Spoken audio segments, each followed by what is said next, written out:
Marie Curie nasceu em 7 de novembro de 1867, na cidade de Varsóvia. Cresceu em uma família feliz e desenvolveu laços de amizade e bom entendimento com seus irmãos, laços esses que duraram por toda a sua vida. Além disso, a infância de Marie foi em uma época em que a dedicação pelo aprendizado era profundamente incutido nas crianças. Ter cultura e conhecimento, usar a mente e as ideias a fim de ser útil ao mundo eram os objetivos que os pais e também os professores colocavam à frente das crianças. Com apenas 5 anos, Marie sabia ler com fluência. Lia qualquer coisa que aparecia em sua frente. Ficção, poesia, história. Mas uma nuvem pairava sombria sobre a família. A mãe estava doente. Desde o nascimento de Marie, ela sofria de tuberculose. Quando Marie fez 6 anos, a doença da mãe piorou um pouco. Seu pai juntou todo o dinheiro que tinha para mandar a mãe a um caro sanatório na França para um tratamento que deveria demorar no prazo de 1 ano. Isso só lhes trouxe falsas esperanças. Quando ela regressou, parecia envelhecida, exausta e acabou falecendo quando Marie tinha apenas 10 anos de idade.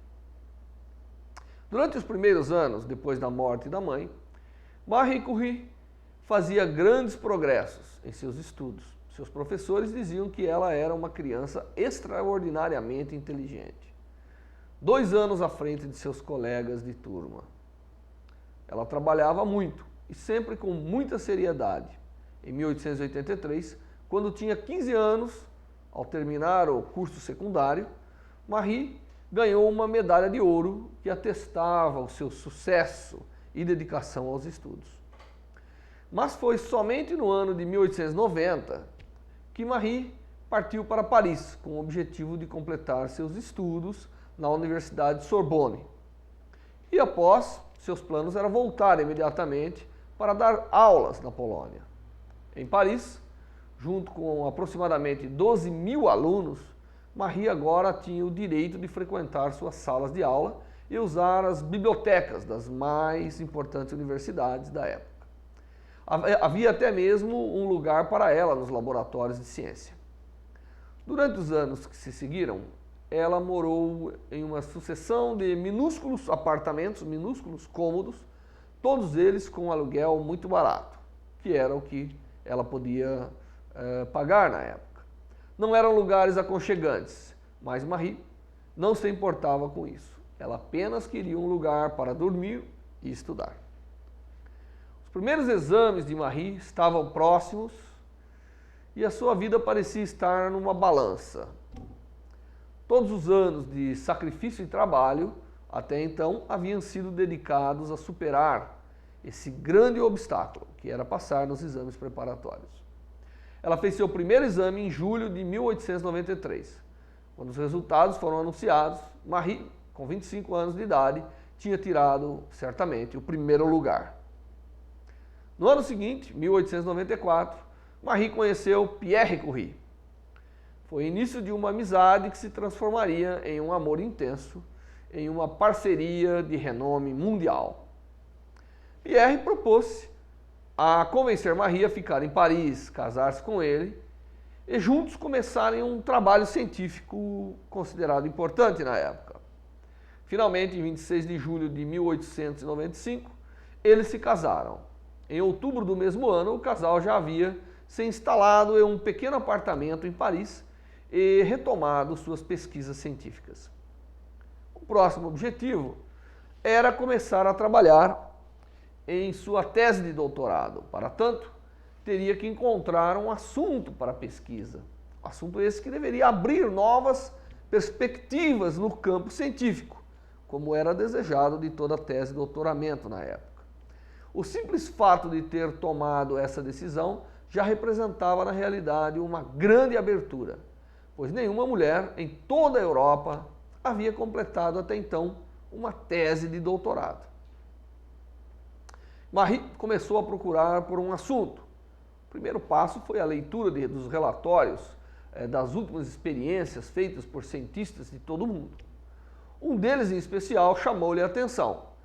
Era de um cientista francês chamado Henri Becquerel e havia sido publicado no ano anterior, em 1896. Como muitos cientistas da época, Becquerel estivera investigando os chamados raios-x, que tinham sido descobertos há somente um ano por um cientista alemão, Wilhelm Röntgen, e haviam empolgado o mundo. Era uma espécie de luz invisível que passava através da matéria e mesmo de materiais espessos, como o papel, a madeira e até mesmo metais.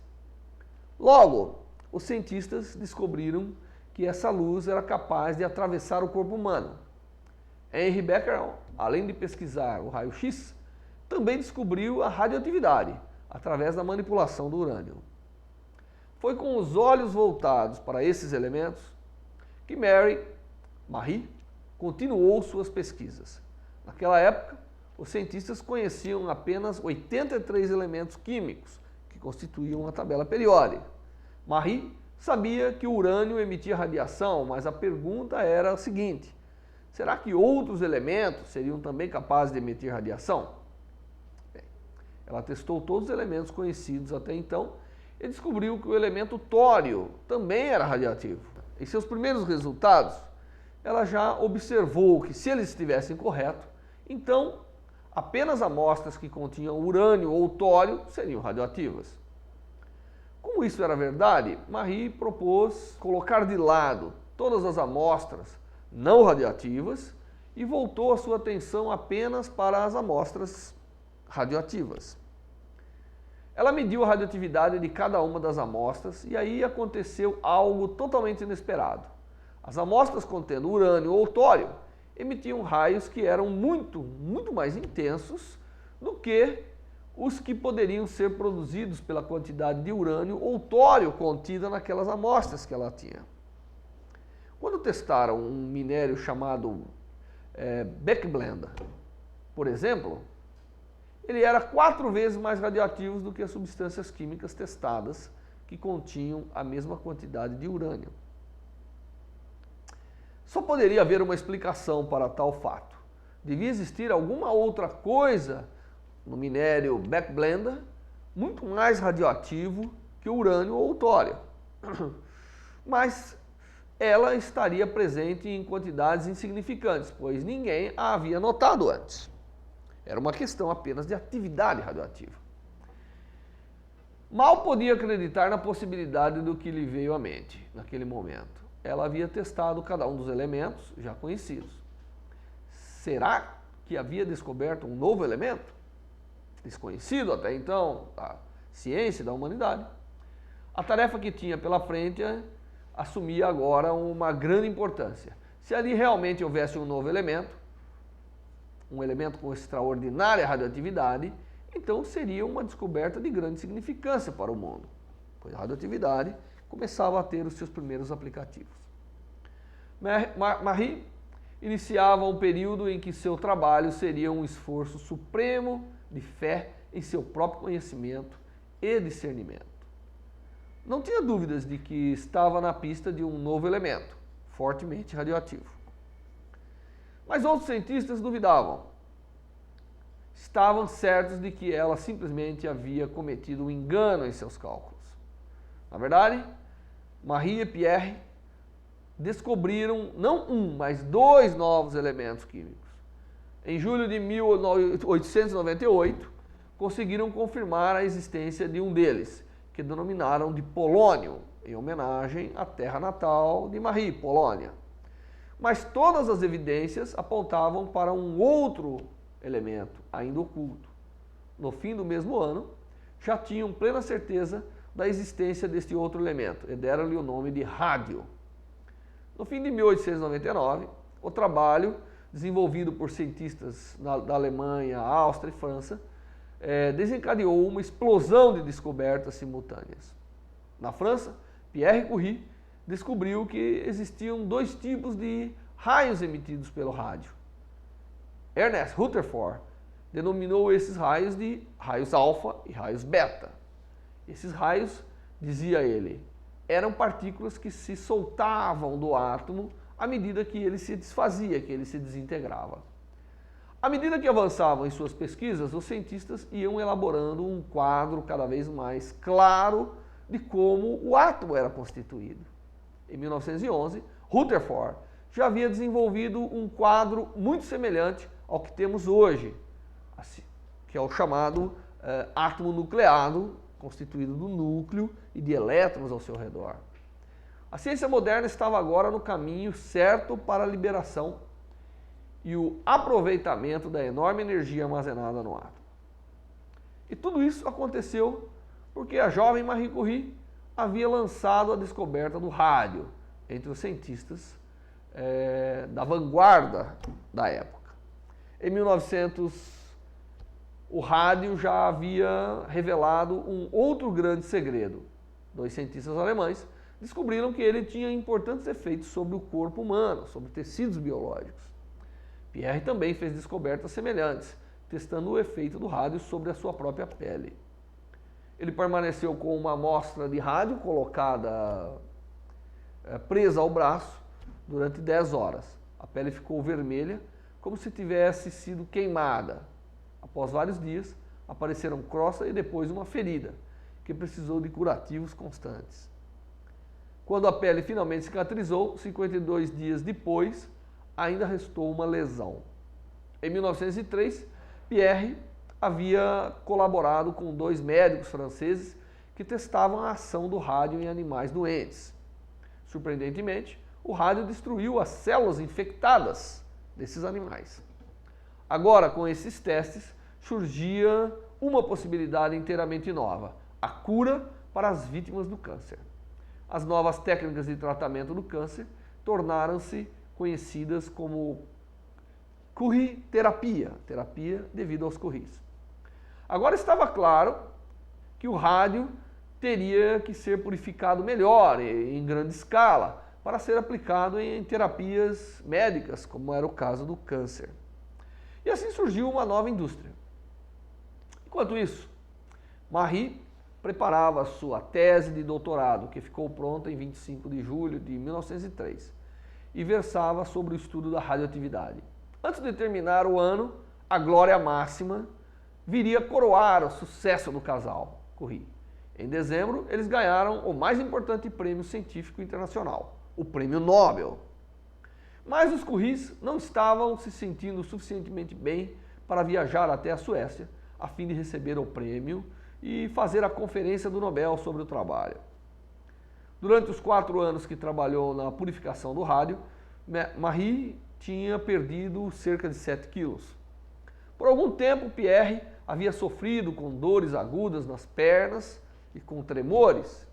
Em 1903, todos os piores sintomas do que agora conhecemos como doenças causadas pela radiação já estavam presentes em Marie e Pierre.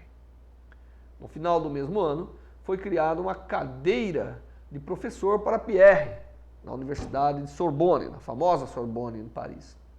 Marie foi designada como chefe de laboratório. Pela primeira vez desde que começou a dedicar-se a seu trabalho científico, ela recebia um salário. No dia 19 de abril de 1906, Marie viu Pierre pela última vez. Atravessando uma das ruas da cidade de Paris, num dia chuvoso, uma carruagem puxada a cavalos, o atropelou, levando à morte um dos maiores cientistas da época. Nos anos que se seguiram à morte de Pierre, ela começou a construir uma nova meta para a sua vida. Preparou-se para criar uma escola e organizar uma equipe de cientistas que fosse capaz de aprofundar o conhecimento que o mundo tinha sobre a radioatividade. Em 1911, com 44 anos de idade, ela ganhou o Prêmio Nobel pela segunda vez, desta vez em Química. Marie foi uma das poucas mulheres que ganharam o Prêmio Nobel e ganhou, na verdade, 2 vezes. Um dia de maio de 1934, Marie começou a sentir-se mal. Ela estava nos últimos estágios de uma doença provocada pela radiação e acabou morrendo.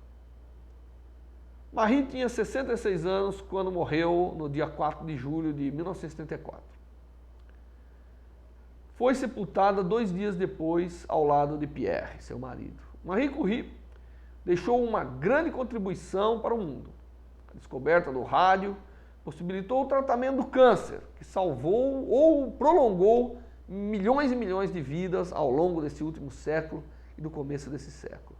Seu trabalho conduziu à descoberta sobre a estrutura do átomo e ao desenvolvimento da energia nuclear. A dedicação e determinação da jovem Marie, sem dúvida, é um excelente exemplo a ser seguido por gerações futuras. Também contribuiu para a imagem da ciência em geral. Foi pioneira em métodos acurados de pesquisa e fundou 2 institutos onde jovens cientistas eram treinados em seus procedimentos científicos. Como primeira doutora em ciência na Europa, ela abriu campos antes proibidos às mulheres, em uma profissão dominada por homens.